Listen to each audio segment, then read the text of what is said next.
Captain Jake Morrison stood at the observation window of the Grand Council station and watched the stars. 3 years. 3 long years of smiling and nodding and pretending humanity was just another peaceful species looking for friends among the stars. It was exhausting. Behind him, the council chamber buzzed with a dozen different languages. The translation devices in everyone's ears turned the noise into something understandable. But Jake had learned to read the room without words. The Centauri delegation sat tall and proud in their seats, looking down at everyone else. The Vrax representatives huddled together, their scales clicking softly as they whispered. The insectoid Zithians stood perfectly still, which somehow made them more disturbing to watch. And then there were the humans. 5 of them in total. Such a small delegation compared to others. But Earth had insisted on keeping their presence minimal. Don't scare the neighbors, the politicians back home had said. Let them get used to us slowly. Dr. Amy Chen walked up beside Jake, carrying a datapad. She was brilliant. One of Earth's best xenobiologists, and she had spent the last 3 years studying every species in the Council with the focus of a scientist examining bacteria under a microscope. The Vrax are arguing about trade routes again, Amy said quietly. And the Centauri think we should just give them what they want because they're older and wiser. She rolled her eyes. Jake smiled a little. Amy had a gift for reading alien body language. She could spot a lie from across the room. Even when the liar had tentacles instead of a face. How much longer do we have to play nice? She asked, her voice barely a whisper. As long as it takes, Jake replied. He had been asking himself the same question every day. Ambassador Velthar, the Centauri chairman, rose from his seat. He was tall, nearly 7 feet, with blue skin and 4 arms that he used to gesture dramatically when he spoke. The room fell silent. Distinguished delegates, Velthar began, his voice smooth and confident. We gather today to discuss the petition from the human delegation regarding enhanced security patrols in the outer sectors. Jake straightened. This was their proposal, one they had been working on for months. The outer sectors had seen an increase in pirate attacks, but the Council moved slowly on everything. Too slowly. The humans believe we need more military vessels patrolling the trade lanes, Velthar continued. However, the Council has maintained peace for 3 centuries through diplomacy, not force. I propose we send a diplomatic mission to speak with these pirates and understand their grievances. Several delegates nodded. Jake felt his jaw tighten, but he kept his expression neutral. Diplomacy with pirates. They wanted to have a conversation with criminals who raided ships and killed crews. Brandon Cole, the human security chief, leaned close to Jake. Sir? Permission to speak freely? Denied, Jake whispered back. Not yet. Brandon was former military, like Jake. He had the kind of eyes that had seen combat, and never quite forgotten it. The kind of eyes that saw threats everywhere because threats actually were everywhere. Once you knew what to look for. The debate continued for another hour. The Vrax wanted more trade benefits. The Centauri wanted more influence. The Zithians wanted new mining rights. Everyone wanted something. And nobody wanted to actually do anything about the pirates. Finally, Velthar turned to the human delegation. Captain Morrison, would you like to address the Council? Jake stood slowly. Every species in the room watched him. He knew what they saw. A human, barely 5 feet 10 inches tall, with brown hair and unremarkable features. No scales, no extra limbs, no natural weapons, just soft skin and blunt teeth and a body that looked weak compared to most species in the galaxy. They had no idea what humans actually were, and Jake worked hard every day to keep it that way. Honored delegates, he began, keeping his voice calm and measured. We understand the Council's commitment to peace. Earth shares this commitment. We simply ask that you consider the lives being lost while we attempt diplomacy with those who have shown no interest in talking. Your species is young, Velthar said, not unkindly. You come from a small world with a difficult history. But you must understand. Violence only creates more violence. The galaxy has moved beyond such primitive responses. Primitive. Jake heard Amy take a sharp breath beside him. That word again. We understand, Jake said, because that was what he always said: agree, defer, and wait. Those were his orders from Earth. The council voted. The proposal was rejected, as Jake had known it would be. Instead, they would send a diplomatic team to negotiate with the pirates. It would take months to organize and would accomplish nothing. But at least everyone could feel good about trying. As the session ended, Coordinator Zix approached the human delegation. The insectoid moved on 6 legs, his chitinous body clicking with each step. His multifaceted eyes reflected light in strange patterns. "Captain Morrison," Zix said, his translation device turning his clicks into words. "I wanted to thank you for your patience with the council. I know this must be frustrating for your species." "We're learning," Jake replied diplomatically. "Your people have such passion," Zix continued. "Such strong emotions. The other species find it unusual. But I think it's fascinating. You care so much about everything." Jake nodded, accepting what was meant as a compliment. The other species thought humans were too emotional, too soft, too concerned with feelings over logic. Let them think that. It was safer that way. After Zeke's left, Amy turned to Jake. 3 years of this. 3 years of them patting us on the head like children. "I know," Jake said. "They have no idea what we are," Brandon added. "What Earth is." "I know," Jake repeated. The truth was simple and terrifying. Earth was classified as a Class 12 death world. The gravity alone would crush most species in the Council. The bacteria in Earth's soil would kill them in hours. The predators that humans had hunted to extinction or near extinction would have been apex predators on any other world in the galaxy. Humans had evolved in hell and learned to dominate it. They were persistence hunters who could run prey to exhaustion. They were pack animals who coordinated kills with terrifying efficiency. They were omnivores who could eat almost anything and survive almost anywhere. But the galaxy didn't need to know that. Not yet. Maybe not ever. The delegation returned to their quarters on the station. It was late in the cycle, and most species were settling in for rest periods. Jake sat in his office and reviewed reports from Earth. Everything was normal. Colonies were growing. Trade was expanding. Humanity was slowly, carefully, finding its place among the stars. His communication console beeped. Jake frowned. It was the middle of the night cycle. He accepted the call. Brandon's face appeared on the screen, and Jake knew immediately something was wrong. Brandon's expression was blank, completely neutral, which was how he looked right before he became very dangerous. "Sir, we have a situation," Brandon said quietly. "There's been an attack on a civilian transport near the station. The Krell Syndicate." Jake's blood went cold. The Krell were slavers, raiders who operated in the lawless sectors. They were brutal and efficient. And the Council had been trying to negotiate with them for years. "Casualties?" Jake asked. "Unknown." "But sir..." Brandon paused. "They took hostages. Multiple species. Including..." He stopped. "Including what, Brandon?" "Including children, sir. At least 20 of them. From the manifest. 2 of them are human." Jake Morrison sat very still. Somewhere in the back of his mind, he felt something old and terrible begin to wake up, something that his species had spent thousands of years trying to civilize and control and hide from the rest of the universe. "Assemble the delegation," Jake said softly. "All of them. Right now." "Sir, the Council will want to handle this through diplomatic channels." "I don't care what the Council wants," Jake interrupted. His voice was still quiet, still calm, but something in it made Brandon's eyes widen. "They took children, Brandon. Human children." "Understood, sir." The call ended. Jake Morrison stood and walked to the window again.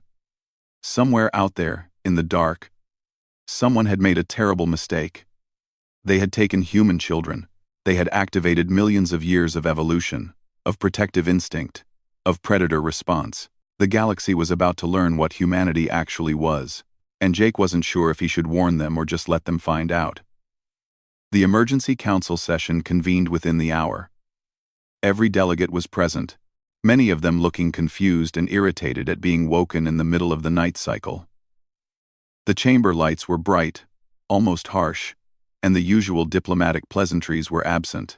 Ambassador Velthar stood at the center podium, his 4 arms folded across his chest. "We have received word of an attack on the civilian transport vessel Morning Star.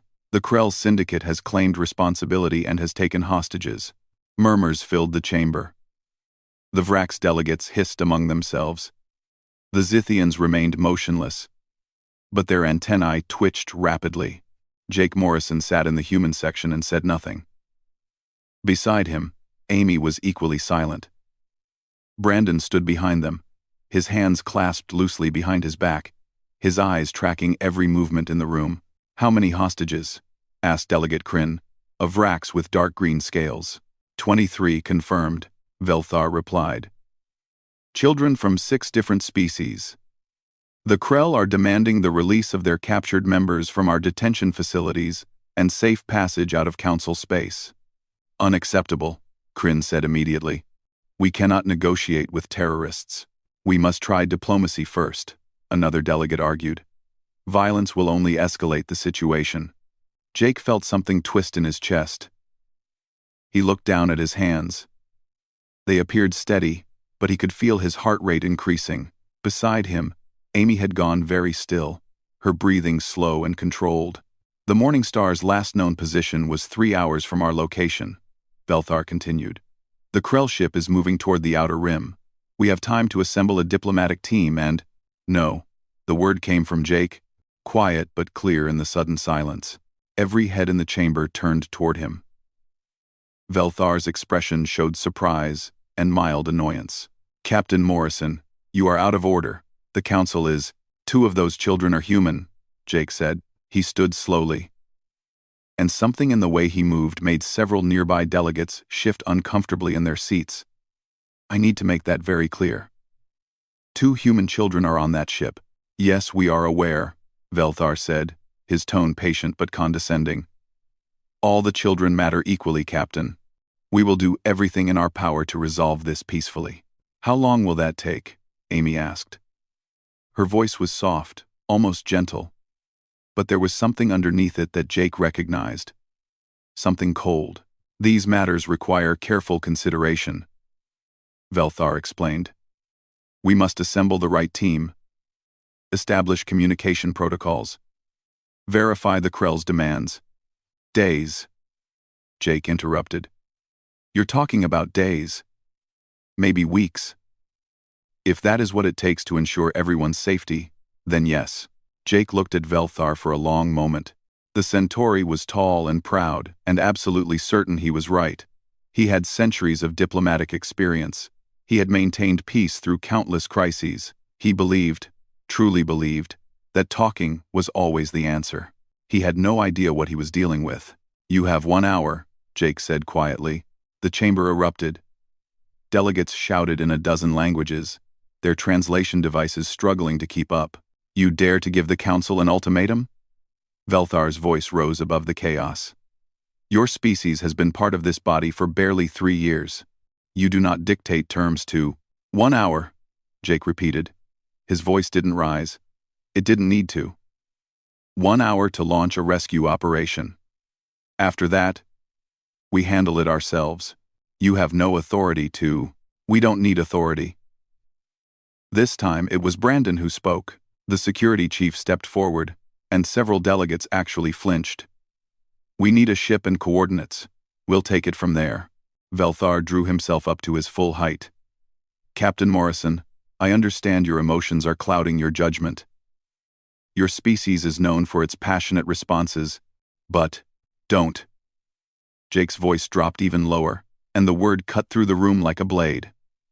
"Don't talk to me about emotions. Don't talk to me about judgment. And don't ever make the mistake of thinking you understand what humans are capable of when someone threatens our children." The temperature in the room seemed to drop. Several delegates looked at each other nervously. Amy stood beside Jake. Her face was calm, almost serene, but her eyes were ice. "We came to this council in peace. she said quietly. We followed your rules. We submitted to your processes. We let you believe we were weak because it made you comfortable. Dr. Chen, I must insist. Children are missing, Amy continued as if Velthar hadn't spoken. Human children. Do you know what that means to us? Do you have any concept of what you're asking us to do right now? I am asking you to trust the Council's judgment, Velthar said firmly. To allow experienced diplomats to handle this situation properly. Jake laughed. It was a short, harsh sound that made several delegates jump. Properly. You want to handle this properly. He looked around the chamber, meeting the eyes of every delegate who would look at him. Here's what proper looks like to a human. Those children have been in Krell hands for 4 hours now. Every hour we wait is another hour they're scared. Another hour they're alone. Another hour they're being hurt. We cannot simply resort to violence. You're right, Jake said. You can't. But we can. The silence that followed was absolute. Coordinator Zix, who had been quiet until now, moved forward on his 6 legs. Captain Morrison, please. I understand your distress, but surely you see that a military response could endanger the hostages, and doing nothing definitely endangers them, Brandon said bluntly. Velthar raised all 4 arms for silence. The Council will not authorize military action. We will pursue diplomatic solutions. That is final. Jake nodded slowly. He looked at Amy. Then, at Brandon. Something passed between them. Something wordless and absolute. Then we're done here, Jake said. He turned and walked toward the exit. Captain Morrison, you are still bound by Council regulations, Velthar called after him. Any unauthorized military action will result in sanctions against your species. Earth could lose its seat on this council. Jake stopped at the door. He didn't turn around. Ambassador, with all due respect, if you think we care about politics right now, then you really don't understand humans at all. The human delegation left the chamber. Behind them, the council erupted into debate and argument. None of it mattered. They walked quickly through the station corridors. Brandon was already on his communication device, speaking in short, clipped sentences. Amy pulled up data on her tablet, her fingers moving rapidly across the screen. The Valkyrie is prepped and ready, Brandon reported. Lieutenant Ryan Parker has the crew on standby. Sergeant Lisa Daniels has the combat team armed and equipped. Tracking data? Jake asked. Chris Henderson already has it, Amy said, not looking up from her screen. The Krell ship left an ion trail you could follow from Earth. They're not even trying to hide. They reached the docking bay where the human ship waited. The Valkyrie was smaller than most Council vessels, built for speed and efficiency. It looked almost fragile next to the massive diplomatic cruisers. Looks were deceiving. The crew was assembled and ready. Jake recognized every face. Ryan Parker, his tactical officer, stood at attention. Lisa Daniels, the combat specialist, checked her weapon one final time. Chris Henderson, their tracking expert, was already at his station reviewing sensor data. They were all military. Every single person on this ship had served in Earth's armed forces. The Council thought they were glorified security, there to protect the delegation from accidents. The Council was wrong about a lot of things. Status? Jake asked as he entered the bridge. All systems green, Ryan reported. His voice was calm, professional, but his eyes were hard. We have the Krell ship's trajectory. They're heading for the outer dark sectors. Big mistake, Lisa muttered. Open space. No witnesses. Jake sat in the command chair. For 3 years, he had played diplomat. For 3 years, he had smiled and nodded and pretended humanity was just another peaceful species looking for friendship. 3 years of lying.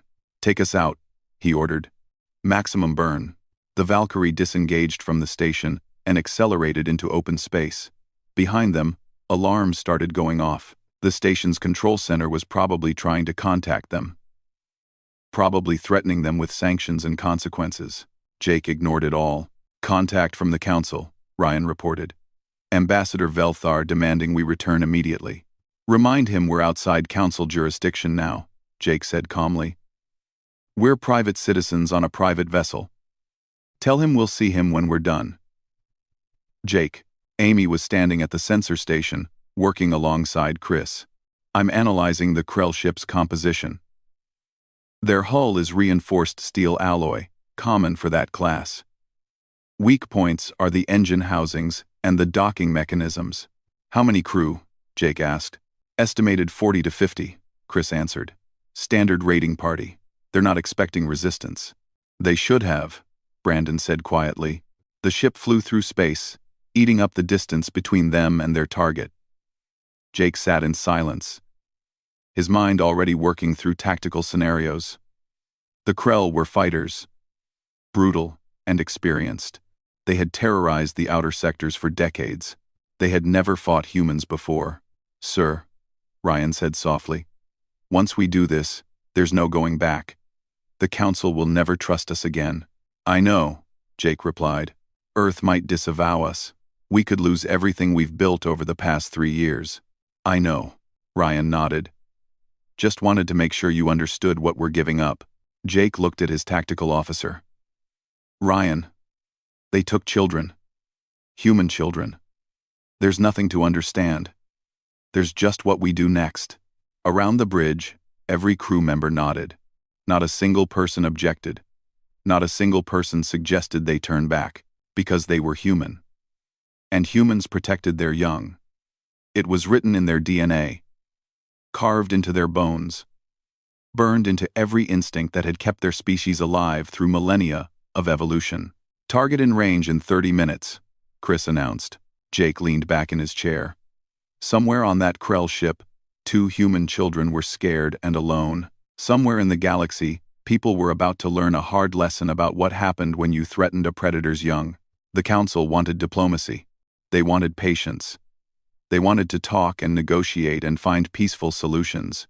They were about to see what humans wanted, and it wasn't peace. The Krell ship appeared on their sensors like a dark stain against the stars. It was larger than the Valkyrie, heavily armed, designed for raids and intimidation. The hull was scarred and pitted from countless battles. Target acquired, Chris Henderson reported from his station. They're maintaining course. No indication they've detected us yet. Jake studied the display. The Krell ship was running dark, trying to avoid detection. They thought they were safe. They thought they had gotten away with it. Bring us in closer, he ordered. Match their speed and trajectory. Stay in their sensor shadow. Onsen. Ryan Parker's fingers moved across his console. They're using old sensor technology. We can get within 500 meters before they'll pick us up. Do it. The Valkyrie slipped through space like a hunting cat. Every system ran at minimal output except the engines. They were silent, invisible, closing the distance with mechanical precision. On the Council station, Ambassador Velthar was probably still assembling his diplomatic team. He was probably drafting careful messages and planning peaceful negotiations. He was doing everything right according to galactic law. Jake was doing everything right according to human nature. We have visual, Lisa Daniels announced. The main screen shifted to show the Krell vessel. It was ugly. All sharp angles and weapon emplacements. No elegance. No beauty. Just function and threat. Life signs? Jake asked. Amy looked up from her console. 47 Krell signatures. 23 smaller signatures in the cargo hold. That's where they're keeping the children. Jake felt his jaw tighten. Cargo hold. They had put children in a cargo hold like equipment. Sir, we're being hailed, Ryan reported. The Council station. Ambassador Velthar again. Ignore it. He's threatening to file formal charges. Says we're acting in violation of Council protocols. He can file whatever he wants, Jake said. His eyes never left the Krell ship. After we're done, Brandon moved up beside the command chair. Standard boarding action? Breach? Secure? Extract? No. Jake said quietly. Not standard. These are slavers. They know what they signed up for. No, Brandon's expression didn't change, but something in his eyes went very cold. Understood, sir. The Valkyrie continued its approach. 300 meters, 200, 100. Sir, They're detecting us, Chris announced. Their sensors just went active. On the screen, the Krell ship's weapon systems powered up. Energy signatures spiked across multiple points on their hull. Let them, Jake said calmly. Ryan, target their engines. Disable only. I want that ship intact. Targeting solutions locked, Ryan confirmed. They're hailing us, Amy reported. Audio only. Put it through. A rough, grating voice filled the bridge. The translation device struggled with the Krell language, turning clicks and growls into words. Unknown vessel, you are interfering with Krell Syndicate business. Break off immediately or be destroyed. Jake activated the communication channel. This is Captain Jake Morrison of Earth. You have human children aboard your vessel. Release them immediately, and we will consider letting you live. There was a pause. Then, the Krell voice laughed. A harsh, ugly sound. Humans. The Council's newest pets. Turn around, little mammals. This doesn't concern you. Wrong answer, Jake said. He closed the channel. Ryan, fire. The Valkyrie's weapons spoke. Precise, controlled bursts of energy struck the Krell ship's engine housings. Not enough to destroy. Just enough to cripple. The Krell vessel shuddered and slowed, its main drives going dark. Direct hits, Ryan reported. Their engines are offline. They're dead in space. The Krell ship opened fire.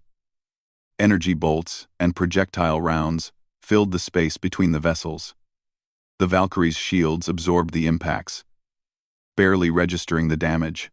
Their weapons are decades old, Amy observed clinically. Inefficient power conversion. Poor targeting systems. Return fire, Jake ordered. Disable their weapons. More shots from the Valkyrie, each one surgically precise. One by one, the Krell weapon emplacements went dark. Within 90 seconds, the Raider ship was completely helpless, floating dead in space. Boarding team. Prepare to deploy, Brandon ordered into his comm. Remember, we have friendlies aboard. The children are in the cargo hold. Anyone between us and them is a valid target. Sir, Lisa said from her station. I'm picking up a transmission from the Krell ship. They're calling for reinforcements. How long until they arrive? Jake asked. Unknown. Could be hours. Could be days. Then we better be quick. Ryan, bring us alongside. Match their airlock. The two ships maneuvered together. Metal touching metal with a dull clang that echoed through both hulls. The Valkyrie's boarding tube extended and locked onto the Krell airlock. Jake stood from his chair. Amy, you have the bridge. Keep monitoring for reinforcements. If anyone shows up, you know what to do. Destroy them, Amy said simply. There was no emotion in her voice, no hesitation. The scientist who loved studying alien cultures was gone. What remained was something older, something that had been waiting patiently for 3 years to be unleashed. Jake, Brandon, Lisa, and 4 other crew members assembled at the airlock. They wore combat armor, sleek and black, designed for Earth's military.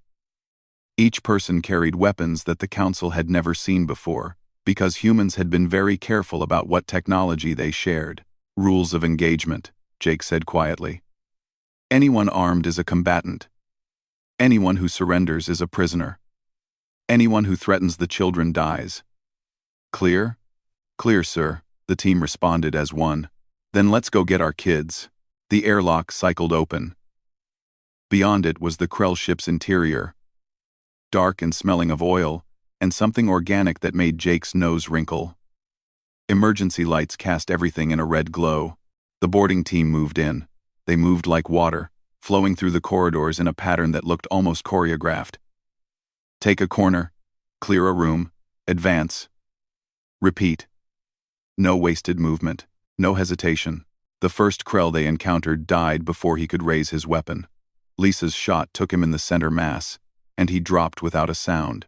The second Krell managed to fire once, his shot going wide, before Brandon put him down.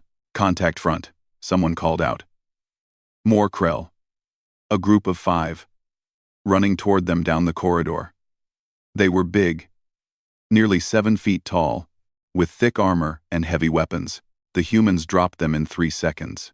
Jake felt something settle over him, something familiar and terrible. This was what humans did. This was what they were built for. Not diplomacy. Not peaceful exploration. Those were learned behaviors, civilized veneer over millions of years of evolution. This was natural. They moved deeper into the ship. The Krell fought back, but it was like watching children fight adults. They were strong and fierce, but they fought as individuals. Every Krell warrior was on his own, trying to win personal glory. Humans fought as a pack. When one human engaged, another was already flanking. When the Krell focused forward, humans attacked from the side. When the Krell tried to retreat, they found their escape route already cut off. It was beautiful in a terrible way. Hunting perfected over millions of years, refined through countless wars, polished in Earth's military academies. Cargo hold ahead, Brandon reported. Heavy resistance. At least 10 Krell between us and the children. Stack up, Jake ordered. The team arranged themselves at the corridor corner. Flashbangs on my mark. 3, 2, 1, mark. The grenades flew around the corner. The explosion was deafening even through their helmet protection. They moved before the echo faded. The Krell in the cargo hold were tough. They had been ready for a fight. But ready didn't matter when you were up against something that had been apex predator of a death world for 200,000 years. The humans cleared the room in under a minute. When it was over, Jake counted 11 Krell bodies. Not one human had taken a serious hit. And there, in the corner of the cargo hold, huddled together behind a stack of containers, were the children, 23 of them. Different species, different sizes, all of them terrified. 2 small humans, a boy and a girl, couldn't have been more than 7 years old. They were crying. Jake's heart, which had been cold and focused for the entire assault, cracked. He lowered his weapon and pulled off his helmet. "Hey," he said softly, walking toward them slowly. "It's okay. You're safe now. We're here to take you home." The human girl looked at him with wide eyes. "Are you really from Earth?" "I really am," Jake confirmed. He knelt down to her level. "What's yours?" "Katie," the girl whispered. "Well, Katie, I need you to be brave for just a little bit longer. Can you do that?" She nodded. Lisa was already checking the other children, running medical scans and speaking softly to them. The alien children seemed confused but calm. They could sense, somehow, that the humans weren't a threat to them. "Brandon, secure the ship," Jake ordered. "Sir." "Incoming transmission from the council station." His comm crackled. "It's Ambassador Velthar. He's demanding to speak with you." Jake activated his comm. "Put him through." Velthar's voice was tight with barely controlled anger. "Captain Morrison, we have been monitoring your assault. This is a violation of every protocol. You have committed an act of war without authorization. The Council demands your immediate surrender and—" "The children are safe," Jake interrupted. "All 23 of them. Not one injured." "Mission accomplished." There was a long pause. When Velthar spoke again, his voice was different. Quieter. You actually did it." "Of course we did. They took our children. What did you think would happen?" "We thought. We believed you would see reason. That you would trust the Council's judgment." "You thought wrong," Jake said. He looked at Katie, who was holding onto Lisa's hand. "You were going to talk to these slavers. Negotiate. Maybe in a week or 2, you'd have a diplomatic solution. Meanwhile, these kids were in a cargo hold, scared and alone. Captain Morrison, you have put the entire Council at risk with this action. When the Krell learn what you've done, let them learn," Jake cut in. "Let the whole galaxy learn. We tried it your way. We sat in your council and followed your rules and pretended to be civilized. But here's the thing about humans. Ambassador. We are civilized, right up until someone threatens our children. Then we become something else entirely. What you've shown us today," Velthar's voice trailed off. "What we've shown you is what we are," Jake said quietly. "We're not like you, Ambassador. We don't come from a peaceful world. We come from a planet that tried to kill us every single day. We had to become apex predators just to survive. And once you're an apex predator, you never really stop being one. You just learn to hide it better. He ended the transmission and looked at his team. They were securing the last of the Krell prisoners, checking the ship for any remaining threats. Professional, efficient, deadly. This was humanity. Not the version they showed the Council. The real version. The one that had conquered a death world and turned it into a garden. The galaxy was about to learn what that meant. The Valkyrie's medical bay was crowded, but quiet. 23 children sat on beds and chairs, wrapped in thermal blankets, sipping warm drinks that Amy had carefully prepared for each species. She moved among them like a mother hen, checking temperatures, scanning for injuries, speaking softly in a dozen different languages. Jake watched from the doorway. Lisa Daniels sat cross-legged on the floor with Katie and the human boy, whose name was Peter. She was showing them pictures on her tablet, simple cartoons that made them smile. The terror was fading from their eyes, replaced by exhaustion and relief. The alien children watched the humans with fascination. A small Vrax child, her scales barely developed, kept reaching out to touch Lisa's hair. A Zithian youngling, his antennae drooping with fatigue, had fallen asleep against Brandon's shoulder. The security chief sat perfectly still, afraid to wake him. It was the contrast that struck Jake the hardest. These same humans who had moved through the Krell ship like death itself were now gentle and patient, treating these children with infinite care. Both were natural, both were human. "Sir, we're being hailed again," Ryan called from the bridge. "Multiple ships this time. Council security, and several diplomatic vessels." "Let them come," Jake replied. "We're not hiding." The Krell prisoners were secured in the cargo bay under heavy guard. 37 survivors, including their captain. They sat in sullen silence, their weapons confiscated, their ship disabled beyond repair. They kept staring at the humans like they couldn't quite believe what had happened. Jake walked to the cargo bay. The Krell captain, a massive creature with scarred armor and cruel eyes, looked up as he approached. "You made a mistake, human," the captain growled. "The Syndicate has allies, powerful allies. They will make you pay for this." Jake stared at him. "You took children. Human children. You put them in a cargo hold, like cargo." "They are cargo," the Krell said with a harsh laugh. "Valuable merchandise. The Syndicate has been trading in children for decades. Your council knows and does nothing." "Our council," Jake said quietly, "is about to learn a lesson." "What lesson is that?" "That humans are not like the other species. We don't debate and discuss when our young are threatened. We don't form committees or send diplomatic teams." He leaned closer. "We hunt. We kill. We protect. It's what we do." The Krell captain's eyes narrowed. "You're predators." "Yes," Jake said simply. "We're predators. And you just found out what happens when predators think you're threatening their young." He left the cargo bay and returned to the bridge.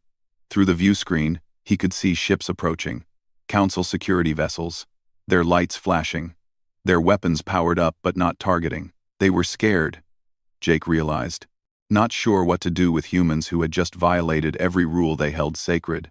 "Sir, Ambassador Velthar is requesting a visual channel," Amy reported. She had left the children in Lisa's care and returned to her station. "He says it's urgent. Put him on screen." Velthar's face appeared, and Jake was surprised by what he saw. The Centauri looked shaken, his usual confidence replaced by something that might have been fear. "Captain Morrison," Velthar began, his voice careful. "The Council has convened an emergency session. We need you to return to the station immediately." "Are the children safe to transport?" Jake asked. "We have medical ships standing by. They will receive the best care." "All of them? Not just the ones from Council species?" I.O. Velthar hesitated. "All of them, Captain. You have my word. Your word doesn't mean much to me right now, Ambassador." but I'll accept it because those children need proper medical attention. Jake gestured to Ryan. Transmit coordinates for the medical ships. They can dock with us here. Captain, please understand the situation you've created. The Krell Syndicate will respond to this. They may attack the station itself. Let them try, Jake said flatly. We'll be ready. That's exactly what concerns us. Your species has shown capabilities today that we never suspected. The Council is unsettled. Good, Amy said from her station. You should be. Velthar's eyes shifted to her. Dr. Chen, surely you understand our position. We have maintained peace for centuries through careful diplomacy. You've maintained peace by ignoring evil, Amy replied. Her voice was still calm, still controlled, but cold as deep space. The Krell have been taking children for decades. You knew. Everyone knew. But it was easier to negotiate than to act. We were building toward a solution. No, she interrupted. You were building toward feeling good about yourselves while children suffered. That's not the same thing. The medical ships arrived within the hour. They were clean, efficient vessels staffed by the best doctors in Council space. Jake insisted on personally transferring each child, watching to make sure they were treated well. The alien parents were waiting on the medical ships. Avrak's mother saw her daughter and collapsed in relief. A Zethian family cluster surrounded their youngling, antennae touching in a gesture of love and protection. Tears fell in colors Jake had never seen before. Katie's parents were there too. Her mother grabbed her and wouldn't let go, sobbing into her daughter's hair. Her father looked at Jake with eyes full of gratitude and pain. Thank you, he managed. Thank you. Jake nodded. He didn't trust himself to speak. When all the children were safely transferred, the Valkyrie set course for the Council station. The security ships followed at a respectful distance. Nobody tried to stop them. Nobody tried to give orders. The Council had learned something today. They just weren't sure what yet. The station's docking bay was crowded when they arrived. News crews from a dozen species, diplomatic staff, security personnel, and delegates. So many delegates, all of them watching the humans with new eyes. Jake led his crew down the ramp. They walked in formation, disciplined and alert. Every eye followed them. Coordinator Zix approached carefully, his 6 legs moving with unusual hesitation. Captain Morrison, the Council is waiting. They have many questions. I'm sure they do, Jake replied. The Council chamber was packed. Every delegate was present, and the gallery was full of observers. Jake walked to the human section and stood, refusing to sit. His crew stood with him. Ambassador Velthar rose to speak. Captain Morrison, the Council acknowledges that you successfully rescued the hostages with no casualties among the children. However, your methods were brutal and violated numerous treaties and agreements. The Krell violated the most basic principle, Jake said. They took children. They planned to sell them as slaves. And your response was to talk about it. We have procedures. Your procedures were going to take weeks. Those children had hours. Avrak's delegate stood. You killed 37 Krell raiders. That is an act of war. It was an act of justice, Brandon said quietly. They were slavers. They knew the risks. Another delegate, a species Jake didn't recognize, spoke up. You have shown us that humans are dangerous. How can we trust you now? Jake looked around the chamber. He saw fear. He saw confusion. He saw a species that had lived in peace for so long they had forgotten what real threat looked like. You want to know if you can trust us? He asked. Here's your answer. We didn't come to the galaxy to conquer. We didn't come to dominate. We came to explore and learn, and maybe find friends among the stars. He paused, meeting eyes across the chamber. But we also didn't come to watch children suffer, while bureaucrats debate. We're human. We're from a death world that tried to kill us for millions of years. We survived by being tougher, smarter, and more ruthless than everything that hunted us. And then, we became the hunters. You're predators, Velthar said softly. It wasn't a question. Yes, Amy confirmed. We're predators. But here's what you need to understand. We chose what to hunt. Earth had thousands of predator species. We could have hunted anything. We chose to hunt the ones that threatened us. The ones that threatened our families. Our children. Lisa stepped forward. I've spent 3 years watching you debate and discuss and negotiate while criminals operated openly. The Krell weren't a secret. Everyone knew about them. But nobody did anything because it was complicated. Because it might cause problems. Do you know what's complicated? She continued. Explaining to a 7-year-old child why nobody came to save her. That's complicated. Everything else is just politics. The chamber was silent. Finally, a delegate from a species Jake had rarely heard speak stood. It was a small, fragile-looking being with translucent skin. I am Mediator Y6, the being said in a quiet voice. My species has been part of the Council for 800 years. We have always advocated for peace and patience. The mediator paused. Today, the humans saved my grandchild. She was one of the children taken by the Krell. Another silence. Velthar looked shaken. The humans did in hours what we could not do in decades, Y6 continued. They broke our rules. They violated our treaties. And they brought our children home alive. I do not know how to reconcile these facts. I do, said another voice. Security Director Krath, the station's security chief, stood. The humans showed us what we've become. We're so focused on maintaining peace that we've forgotten what peace is supposed to protect. We've built a civilization that can't defend its own children because we're afraid of violence. Director Krath, surely you're not suggesting Velthar began. I'm suggesting that maybe the humans are right, Krath interrupted. Maybe there are times when talk isn't enough. Maybe there are lines that, when crossed, require action instead of debate. The chamber erupted into argument. Some delegates agreed. Others were horrified. The humans stood silent, watching their words ripple through the council like stones in still water. Jake caught Velthar's eye. The Centauri looked old, suddenly, tired. He gestured for silence, and the chamber gradually quieted. Captain Morrison, Velthar said slowly. The council must deliberate on what happened today. In the meantime, we have captured Krell raiders to process and questions that need answers. The Krell captain said something interesting, Jake replied. He said they have powerful allies. He said the council knows about the syndicate and does nothing.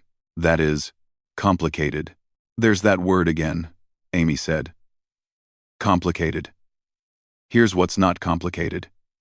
If the Krell have council members protecting them, we want names, because if you think we're going to sit quietly while slavers operate under council protection, you really haven't learned anything today. Velthar's forearms drooped. There will be an investigation. You have my word. And if the investigation finds nothing? Brandon asked. Then we investigate ourselves, Jake said. He looked at Velthar steadily. With or without permission, the threat hung in the air. Not loud, not dramatic, just simple fact. The galaxy had seen humanity's predator mode awaken, and now they had to decide what to do about it. The emergency council session lasted 3 days. Jake Morrison spent most of that time in the human delegation quarters, reading reports and watching the news feeds. The galaxy was talking about nothing else. Humans had gone from peaceful curiosity to galactic headline in less than a week. The reactions were mixed. Some species were terrified. Others were intrigued. A few were angry. But everyone was paying attention now. On the second day, Ambassador Velthar came to visit. He arrived alone, without guards or assistants, which was unusual for a Centauri of his rank. Captain Morrison, he said quietly. May I speak with you privately? Jake gestured to his office. They sat across from each other. Two beings from completely different worlds trying to understand what had happened.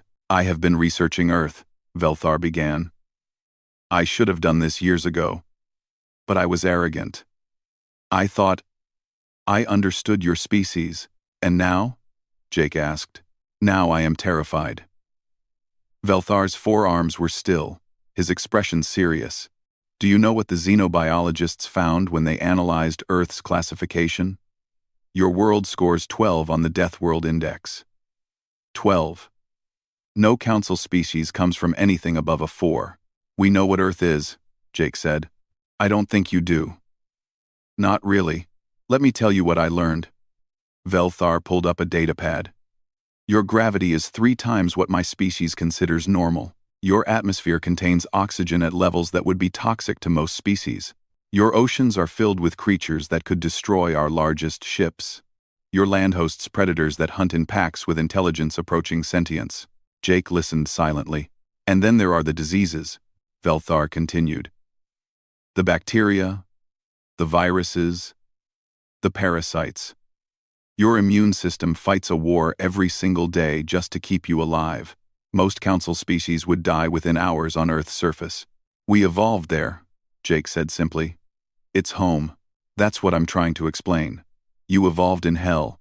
Your entire species is the result of millions of years of survival on a world that constantly tried to kill you. And you didn't just survive. You conquered it. You became the apex predator of a death world. Velthar set down the datapad and looked directly at Jake. I found records of your history. Your wars, thousands of them. Your species has been fighting itself for as long as you've had civilization. You've developed weapons that could destroy your own planet. You've created military tactics that we study in our academies as theoretical extremes. We're not proud of our history, Jake said. That's what frightens me most, Velthar replied. You're not proud. You're not boasting. You see all that violence as something to overcome, to move past. But it's still there, isn't it? Just underneath the surface. Waiting. What's your point, Ambassador? My point is that I invited predators to sit on the council, and I had no idea what that meant. When you rescued those children, I saw what humans are when they stop pretending. You moved through that ship like you were born for it. And you were, weren't you? Born for hunting. Born for killing. Jake leaned back in his chair. Is this the part where you ask us to leave the council? Where you tell us we're too dangerous to be trusted? No, Velthar said quietly. This is the part where I apologize. That caught Jake off guard. What? I should have listened. When you warned us about the pirates, about the Krell, about all the threats we refused to acknowledge. You tried to tell us, and I dismissed you as young and emotional. I was wrong. Velthar stood and walked to the window, looking out at the stars. The Council has spent centuries building a peaceful civilization. We're very proud of it, but we built it by ignoring the dark spaces. We pretended that if we didn't acknowledge evil, it would go away. We became soft. You're not soft, Jake said. You're civilized. Is there a difference? Yes. Jake stood and joined him at the window. Civilization isn't about being weak. It's about choosing when to be strong. We could have killed every Krell on that ship. It would have been easy. But we didn't. We took prisoners. We followed rules, even when we didn't have to. Why? Velthar asked. Because that's what civilization means to us. It's not about being unable to fight. It's about fighting only when necessary. It's about being a predator that chooses not to hunt. Velthar was quiet for a long moment. I consulted with our xenopsychologists. They told me something interesting about human evolution. You're pack animals. Yes. Hunters. Yes. But you're also caregivers. You bond with other species. You adopt creatures that should be prey and turn them into family. You cry at sad stories. You risk your lives for strangers. We're complicated, Jake said. You're contradictions, deadly and gentle. Violent and nurturing. You can kill without hesitation, and then comfort a child with infinite patience. How do you live with that? Jake thought about Katie's face when she saw him in that cargo hold. About the relief in her eyes when she realized she was safe. About the way Lisa had sat with the children for hours, making them laugh and forget their terror.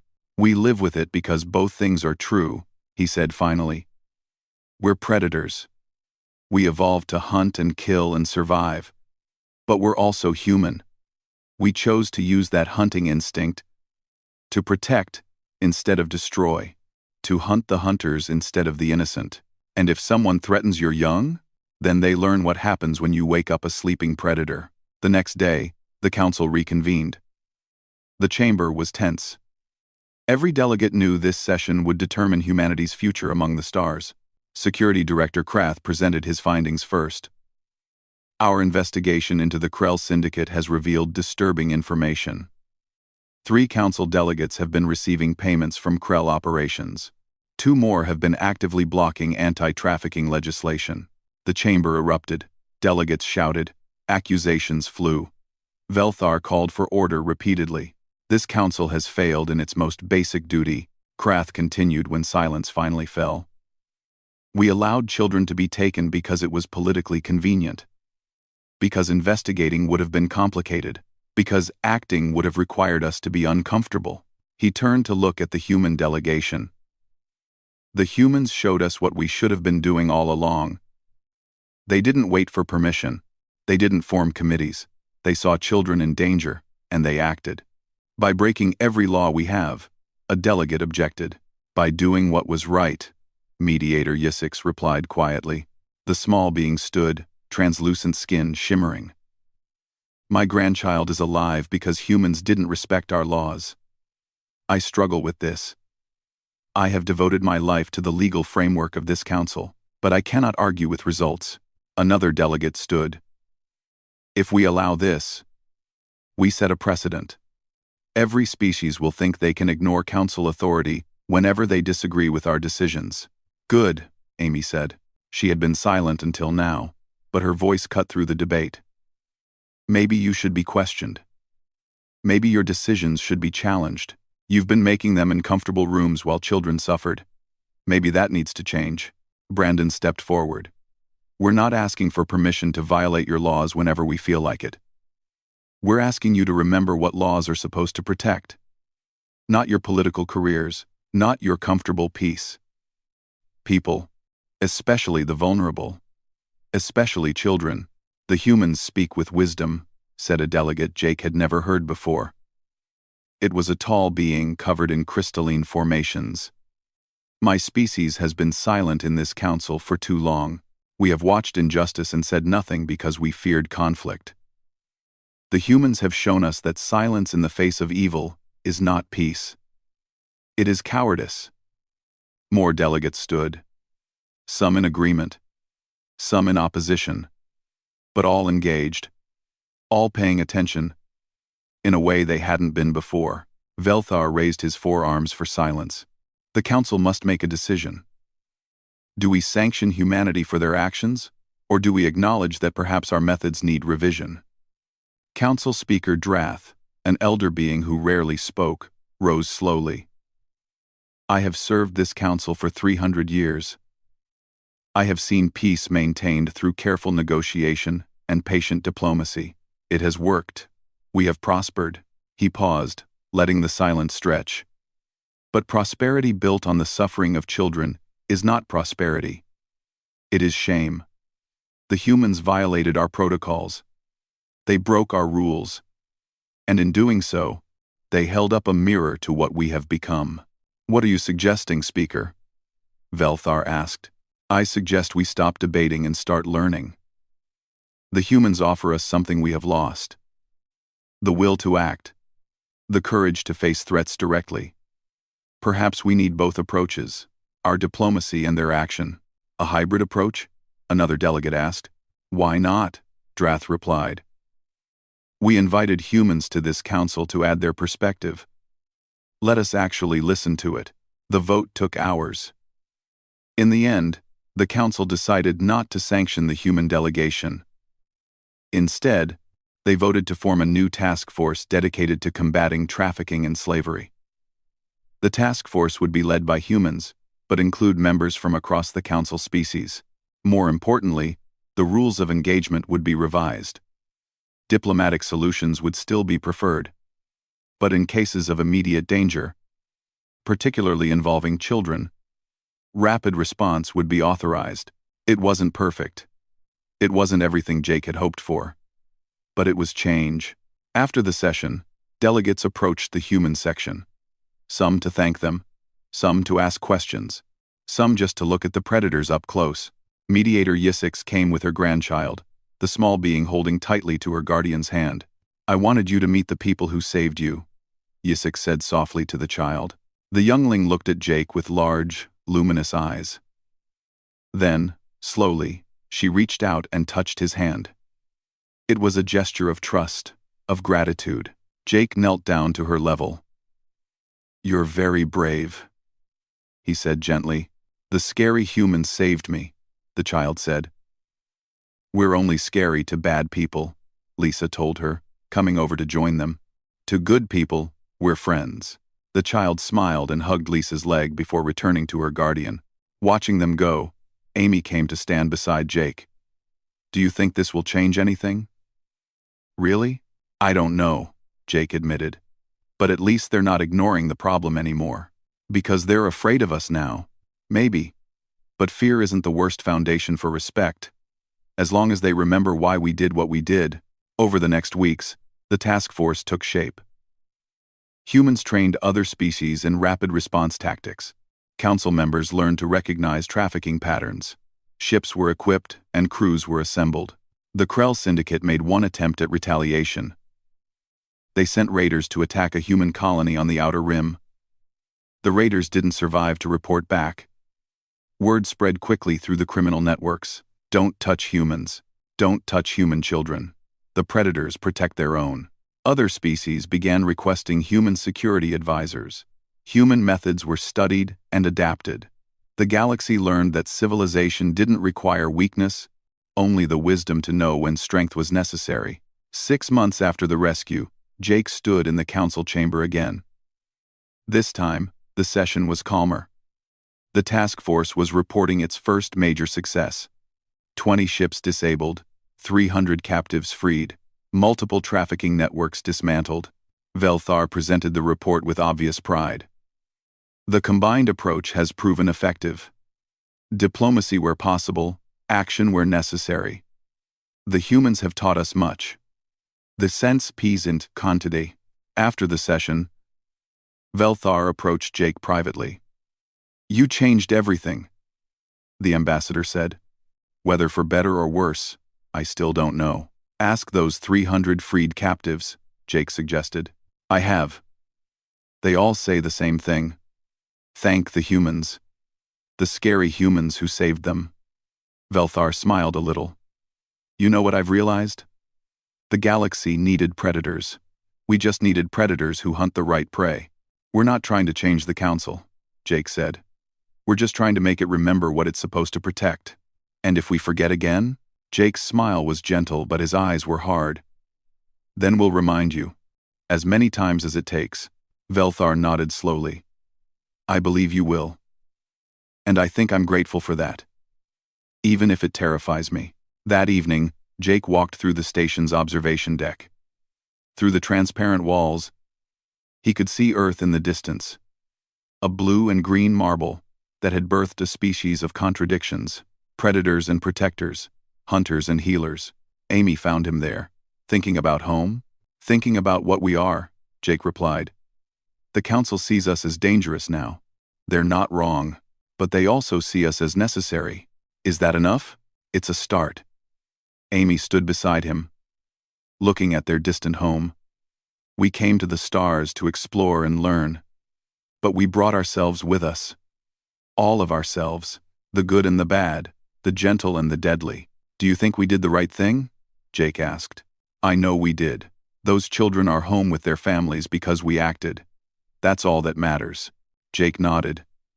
She was right. In the end, it was that simple. They were human. They protected their young. Everything else was just details. Somewhere in the galaxy, other predators were learning a new rule. Humanity had awakened, and while they chose peace, while they preferred diplomacy, while they worked toward civilization, they would never hesitate when children needed saving. The Council had seen humanity's predator mode fully awaken. And the galaxy would never look at humans the same way again. That was fine with Jake Morrison. Let them see. Let them understand. Let them know that humans were friends to those who deserved friendship, and nightmares to those who preyed on the innocent. It was what they were. It was what they had always been. And now, Finally, the galaxy knew it too.